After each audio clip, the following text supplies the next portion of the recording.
Spine అనేది fracture అయిన తర్వాత యూరినరీ ప్రాబ్లం ఏమైనా ఉంటుందా? అంటే మనకి తెలియకుండా యూరిన్ పాస్ అయ్యే ఛాన్సెస్ ఏమైనా ఉన్నాయి అంటారా?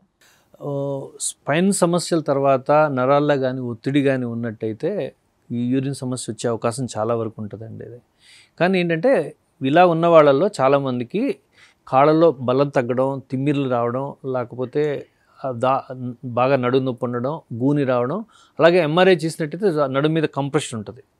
ఎప్పుడైతే ఈ నడుము మీద నరం మీద కంప్రెషన్ తీస్తారో అప్పుడు ఆ యూరిన్ ఇంప్రూవ్మెంట్ కూడా అవకాశం ఉంటుంది. కొన్నిసార్లు ఓన్లీ యూరిన్ ప్రాబ్లమే వస్తుంది కొంతమందికి, వీళ్ళ నరాల వీక్నెస్ కానీ ఏమీ లేకుండా ఉండడానికి. ఇలాంటి దానికి ఒకసారి మనకి ఎప్పుడైతే ఎంఆర్ఐలో కూడా అంత దోషం లేదో దానికి వేరే యూరోడైనమిక్ స్టడీస్, యూరోఫ్లోమెట్రీ అని కొన్ని స్టడీస్ చేయడం వల్ల మనకి ఎక్కడ తేడా ఉంది, అది నరాల్లో తేడా ఉందా లేకపోతే బ్లాడర్లో తేడా ఉందా అన్నది మనం గ్రహించగలుగుతాం ఒక్కొక్కసారి. కానీ సాధారణంగా మీకు చెప్పినట్టు ఇప్పుడు ఈ ఆస్టియోపోరోసిస్ ఫ్రాక్చర్స్ అనేవి 60 ఏళ్ళు, 70 ఏళ్ళు, 80 ఏళ్ళ వరకు చాలా ఎక్కువగా చూస్తాం. ఇలా ఉన్న వాళ్ళకి ఈ యూరిన్ సమస్య ఇది రెండు ఉంటాయి.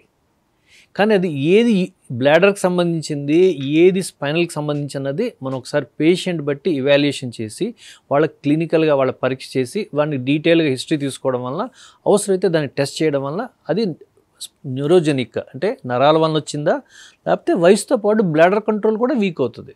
అది ఎస్పెషల్లీ మీరు చూస్తే, మీరు అమెరికాలో చెప్తుంటారు America cells more adult diapers and baby diapers అన్నట్టు. ఎందుకంటే ఒకసారి మీరు 70 years 80 years తర్వాత యూరిన్ కంట్రోల్ అన్నది కొద్దిగా తగ్గడం అన్నది చాలా సాధారణంగా చూస్తాం 30% వాళ్ళల్లో.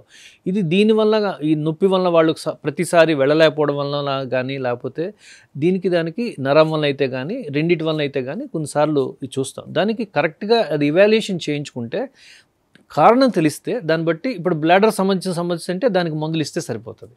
అదే కానీ నరాలకు సంబంధించిన సమస్య అయితే కొంతవరకు ఎర్లీ స్టేజ్లో మనం మందులు లేకపోతే పోస్చరల్ కరెక్షను, ఫిజియోథెరపీ చేసి ఇంకా తగ్గని వాళ్ళకి అవసరమైతే ఆపరేషన్ చేసి ఆ నరం ఒత్తిడి తీసేయాల్సి వస్తుంది. ఎందుకంటే బ్లాడర్ అనేది ఒకసారి కంట్రోల్ లేకపోతే మనకి క్వాలిటీ ఆఫ్ లైఫ్ పడిపోతుంది. అంటే మనం ప్రతిసారి ఒక సోషల్ ఈవెంట్కి వెళ్ళాలన్నా, బయటకు వెళ్ళాలన్నా వాళ్ళు నెమ్మదిగా రిస్ట్రిక్ట్ అయ్యి వాళ్ళ క్వాలిటీ ఆఫ్ లైఫ్ బాగా తగ్గిపోతుంది. సో అది చాలా సాధారణంగా చూసే సమస్య. అది పేషెంట్ వాళ్ళకి చెప్పగలగాలి. చాలాసార్లు వాళ్ళు చెప్పరు కూడా, మీరు చెప్పినట్టు మొహమాట పడి చెప్పకుండా ఉంటారు. అది ఎర్లీగా కానీ చెప్పినట్టయితే నరం మీద పూర్తిగా డ్యామేజ్ కాకుండా ఉంటుంది. నరాల్లో ఉన్నదానికి కీ ఇష్యూ ఏంటంటే ఎర్లీగా కానీ ఎవరైనా ప్రజెంట్ అయితే అది కంప్లీట్గా రికవర్ అవ్వడానికి అవకాశం ఉంటుంది. లేట్ అయ్యే కొద్దీ నరం మీద పర్సిస్టెంట్ ఒత్తిడి కానీ ఉన్నట్టయితే పార్షియల్ డ్యామేజ్ అన్నది రావే అవకాశం ఉంటుంది. ఓకే డాక్టర్ గారు.